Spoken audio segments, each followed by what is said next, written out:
这是动物学家在野外森林里偶然拍到的一段视频。一头大象用它的长鼻子在地上摸爬滚打，接着它把鼻子放进嘴里，稍微停顿了一下，突然之间象嘴里吐出了一团白烟。它是在抽烟吗？抽烟不好的，抽烟会危害身体健康的。不知道这位象哥抽的是什么牌子的烟呢？烟雾挺大，挺拉风的。等一等，仔细看这里的画面，它好像不是在抽烟，而是在嘴里嚼着什么东西，顺便喷出了一大团白烟。原来这头大象放在嘴里嚼得津津有味的是木炭。木炭是森林大火烧成的，刚出炉还冒着余温。大象用鼻子优雅地把木炭捡起来送进嘴里，开嚼之前先把烟灰吹掉，所以我们看到了它在吞云吐雾的样子。Nice。但是问题也来了，好端端的一头大象为什么要嚼木炭呢？嚼点树叶、树皮啥的不香吗？这个时候张三迎面而来给了一个答案。他说大象嚼木炭就好比我们人类嚼口香糖，都是为了一个字，清洁牙齿。乍一听好像有点道理。我们都知道木炭里含有碳化物质，可以吸附掉牙垢残留物。据说古人就曾经用木炭刷牙，而木炭牙膏也被发明了出来。只是一口白牙会瞬间变成满口黑牙。牙齿对于动物来说实在太重要了，因此各种吃货动物也学会了不同的牙齿护理大法。比如非洲的河马，牙齿虽不多，但对于他们来说那也是干饭的必备家伙，日常护理必须要做好。所以河马配了一群家庭牙科医生鲤鱼，在大餐过后，河马会一头扎进水里，而鲤鱼群早在一边等候了。每一条都有蓝翔技校的加持，经过了专业培训，带证上岗。他们先给这位马大爷提供面部护理套餐，接着是全身无死角的按摩。在这样的表面工程完了之后，舒坦的马大爷乖乖地张开大嘴巴，接受鲤鱼群的高端口腔护理服务。相比于如鱼得水的河马，生活在陆地上的猴子就没有那么幸福了。但他们依靠心灵手巧，还是学会了一些高级的牙齿护理技能。比如这种来自泰国的长尾猕猴，他们会优雅地把人类的头发剪起来当做牙线，在饭后来回拉扯。而同样聪明的大象很有可能也学会了类似的护牙技能。但是大象的牙齿跟别的动物有点不一样，长长的上门牙长在外面，主要作用是显摆，并不需要护理。真正要护理的是它们嘴里的臼齿。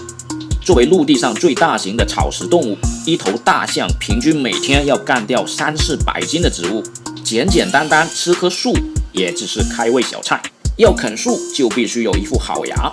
你看大象的臼齿一共4大颗，每一颗就像一台大磨盘，任何的植物纤维塞进来都会被磨成渣渣灰。但是长年累月这样的磨必然也会带来严重的损耗，因此大象的臼齿演化出了轮班上岗的制度。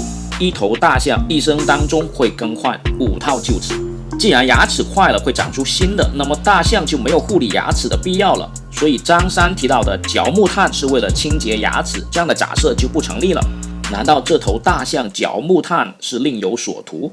这个时候李氏登场了，他说大象并非在嚼木炭，而是在吃木炭。仔细再看，他嚼完木炭并没有吐出来，确实是直接吞掉了。啃树也就算了，为什么连木炭都不放过呢？真的有这么饿吗？还是木炭有什么重要的营养成分我们不知道的？阿龙吃过烧烤，但没有啃过木炭，所以并不知道这些暗黑物质具体是什么样的味道。但发生在非洲的一件离奇往事，或许能够帮助我们解开大象吃木炭的谜题。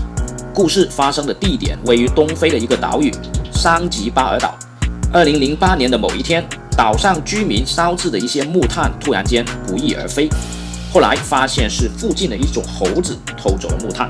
这种猴子叫做红色油猴，它们偷走木炭并不是用来画画或者烧烤，而是直接放进嘴里啃。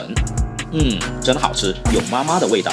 科学家经过观察发现，红色油猴平日里喜欢吃一些芒果树叶，这些树叶有一定的毒性，会让油猴的胃感觉到翻滚，从而引起消化不良。所以科学家说，油猴吃木炭的主要目的是中和胃里的树叶毒性，达到解毒助消化的功效。直到今天，红色油猴还保持着逢年过节吃木炭的传统。你看这一家子啃一根木炭都能啃出甘蔗的样子，三叔看了都忍不住要长按点赞和关注。万万没想到的是，印度森林里的大象竟然也学会了红色油猴的这种自我养生大疗法。到这里谜题算是解开了。对于动物们解决消化不良的问题，你还知道它们的哪些方法呢？不寻常的动物行为背后一定藏有不寻常的动机。别走开，下期视频阿龙带你看动物界的导航大师屎壳郎，倒立推球也能走出直线，他们是怎么做到的？关注我，不错过精彩的生命科学和故事，咱们后会有期。